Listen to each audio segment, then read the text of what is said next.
Sentiment తో family audience ని, action తో మాస్ జనాల్ని సింగిల్ హ్యాండ్ తో ఎంటర్టైన్ చేసే హీరో విక్టరీ వెంకటేష్. సంక్రాంతికి వస్తున్న బ్లాక్ బస్టర్ సక్సెస్ తో స్పీడ్ పెంచిన ఈ ఫ్యామిలీ హీరో ఇంట్రెస్టింగ్ సినిమాల్ని లైనప్ చేశారు. మరి కెరీర్ లో ఎప్పుడూ లేనంత స్పీడ్ చూపిస్తున్న వెంకటేష్ చేతిలో ఎన్ని సినిమాలు ఉన్నాయి? ఈ ఏడాది సంక్రాంతికి వచ్చిన విక్టరీ వెంకటేష్ సినిమా తన కెరియర్ కి కావాల్సినంత మైలేజ్ తీసుకొచ్చింది. అనిల్ రావిపూడితో చేసిన సంక్రాంతికి వస్తున్న మూవీతో హ్యాట్రిక్ హిట్ అందుకున్నారు. ఫ్యామిలీ ఎంటర్టైనర్ గా వచ్చిన ఈ సినిమా బాక్స్ ఆఫీస్ దగ్గర ఏకంగా 300 కోట్లు కొల్లగొట్టి వెంకటేష్ విక్టరీ సినిమాల లిస్ట్ లో కొత్త బెంచ్ మార్క్ సెట్ చేసింది. తనకు ఈ రేంజ్ సక్సెస్ ఇచ్చిన డైరెక్టర్ అనిల్ చిరంజీవితో చేస్తోన్న మన శంకర వరప్రసాద్ గారు సినిమాలో గెస్ట్ రోల్ తో సర్ప్రైజ్ చేసేందుకు రెడీ అయ్యారు వెంకటేష్. చిరు అనిల్ సినిమాలో వెంకటేష్ గెస్ట్ రోల్ పై ఆడియన్స్ లో ఎక్సైట్మెంట్ పెరిగిపోతోంది. రీసెంట్ గా సినిమాలో తనకి సంబంధించిన పోర్షన్ కంప్లీట్ చేశారు వెంకటేష్.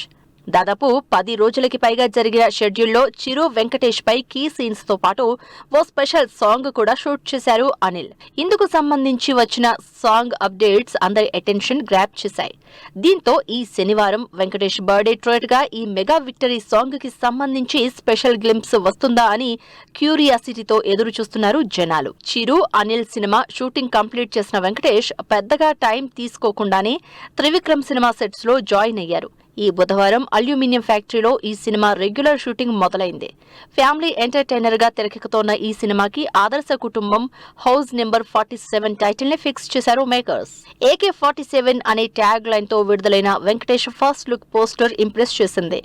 అడగకుండానే టైటిల్ పై క్లారిటీ ఇచ్చిన త్రివిక్రమ్ వెంకటేష్ బర్త్డేకి తప్పకుండా సర్ప్రైజ్ ప్లాన్ చేసి ఉంటారని డిస్కస్ చేసుకుంటున్నారు ఆడియన్స్. ఈ 2 సినిమాలతో పాటు వెంకటేష్ లైనప్ లో మరో ఇంట్రెస్టింగ్ ప్రాజెక్ట్ కూడా ఉంది. అదే దృశ్యం 3 సినిమా. మలయాళ డైరెక్టర్ జీతు జోసెఫ్ తెరకెక్కించిన హిట్ ఫ్రాంచైజీ దృశ్యం నుంచి వస్తోన్న 3rd పార్ట్. ఈ 3వ భాగాన్ని తెలుగులో జీతు జోసెఫ్ డైరెక్ట్ చేసే అవకాశం ఉంది. ఎందుకంటే ఆల్రెడీ మోహన్ లాల్ తో దృశ్యం 3 మలయాళ వెర్షన్ షూటింగ్ కంప్లీట్ చేశారు జీతు జోసెఫ్. దీంతో ఓవైపు త్రివిక్రమ్ సినిమా చేస్తూనే దృశ్యం 3ని పట్టాలెక్కించే ప్లానింగ్ లో ఉన్నారు వెంకటేష్. దీనిపై ఈ బర్త్డే రోజే అనౌన్స్మెంట్ వచ్చే ఛాన్స్ ఉందంటున్నారు వెంకటేష్ అభిమానులు.